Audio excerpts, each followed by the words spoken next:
Hey, beautiful people. So, I'm back. And top of mind for me, right, is we don't always know what we're doing. Like, lately, I've been thinking, like, wow, I don't know exactly what I'm doing or how, to do what I believe my purpose is. I just know that I'm just told to keep moving and trust the process. And that's truly all I've been doing. Sharing, my journey because somehow I know and I feel that there's so many people that has been stuck like myself. And I guess I always wanted to be the example of how we can make things happen for ourselves. Like, it's so easy for people to be like, you have to do this and you have to do that, right? But being able to see it really happen, a lot of us, we believe things when we see it, right? So this is grassroots. My journey is real life grassroots, real life in real time. You get to see my vulnerable moments.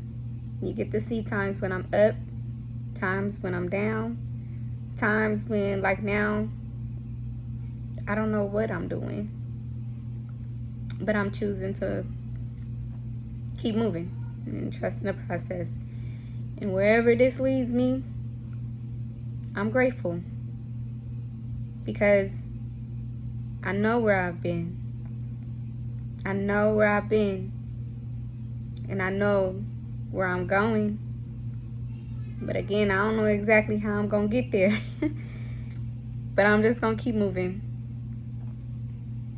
I'm going to keep moving because I believe in myself. When there was a time where I didn't, I know. And I remember someone telling me, it was an elder. I remember her saying, one day you're going to know, like you know, like you know.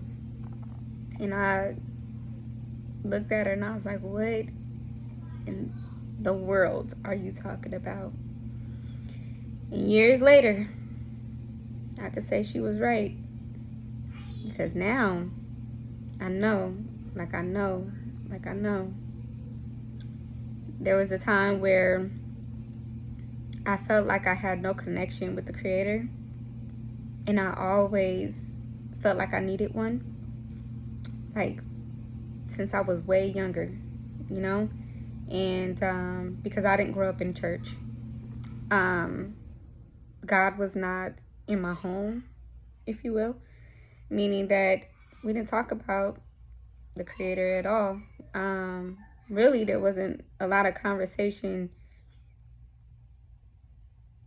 There really wasn't a lot of conversation, unless it was me and my siblings arguing and fighting over something. But I just remember feeling like I needed to have that relationship and never knowing how to get it. So in my young adult life, I tried going to a church. And in that time, I was actually transitioning from someone who was in the clubs all the time. Like, I worked Wednesday through Saturday. I was in the club from Thursday to Sunday because I didn't have my boys. They were with their dad and I was by myself. So all I did was club the whole weekend. I'd go to work, get off of work, hit the mall, go home, and prepare for the night. That went on for 2 years. So, and then there was a moment where I was like, damn, This isn't me. I didn't like drinking. I didn't like smoking. I was pretending. It wasn't me. So I got myself out of there and I tried searching for God again. But when I ended up at this church, I remember one day I went to, I guess it was a Bible study or something.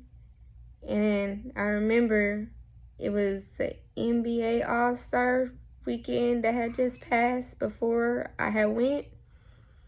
And the pastor said that there was many B's and H's there.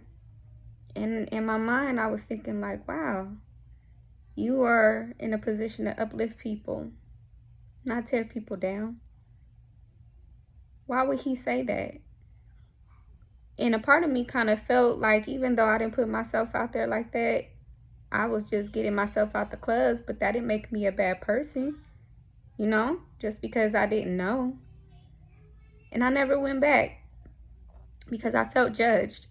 Even though I was there and he may not have been talking to me directly, I felt it. I felt for them young ladies or the ladies who were there, you know, and maybe just needed someone, a sense of direction. So I feel like a lot of us has been miseducated since we were younger, you know. And that was my journey for a while up until I was introduced to Islam. First it was the NOI, and I didn't feel like I fit there either. Maybe because being where I am, it wasn't a lot of women that were a part of it. And the ones that were, I kind of felt judged.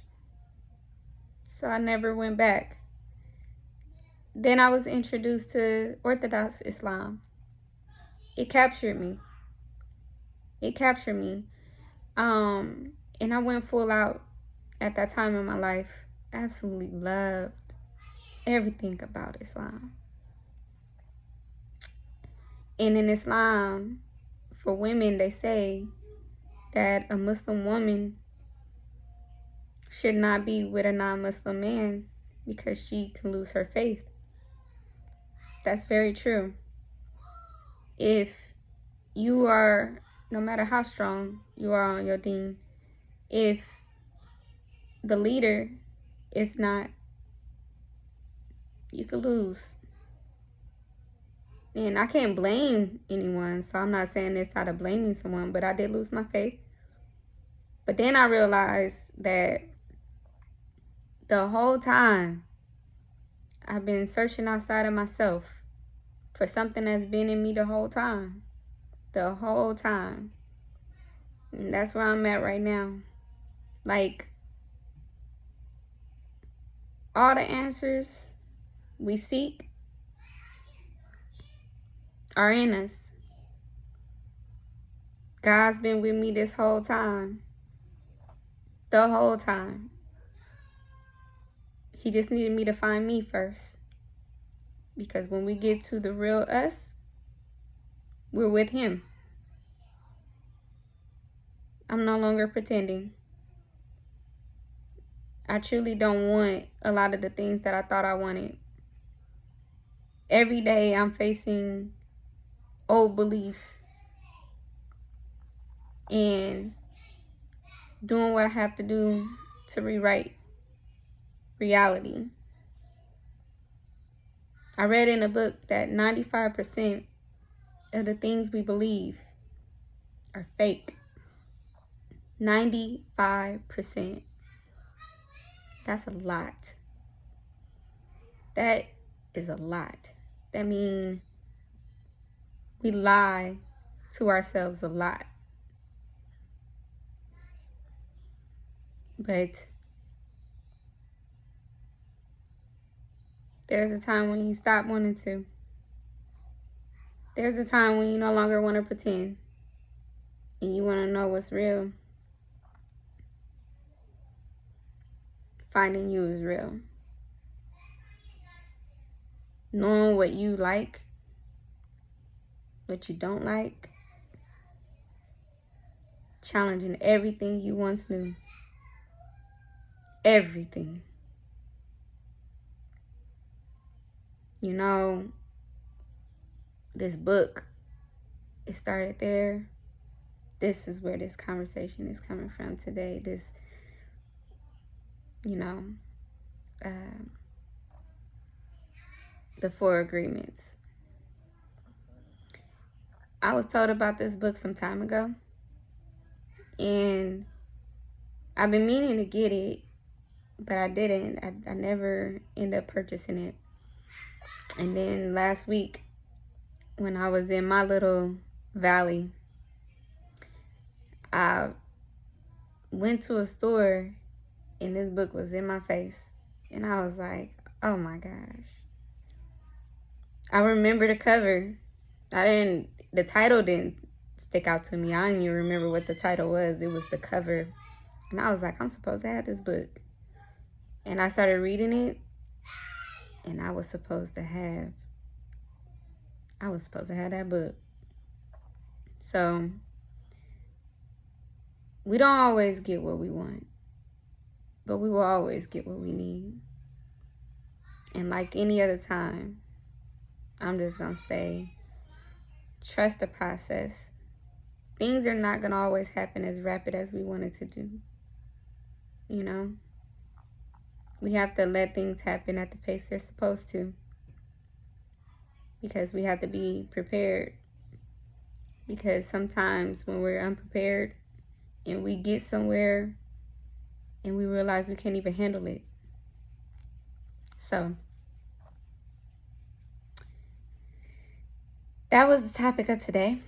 And, you know, like I said, it's learning how to embrace this journey, you know, and challenge your beliefs.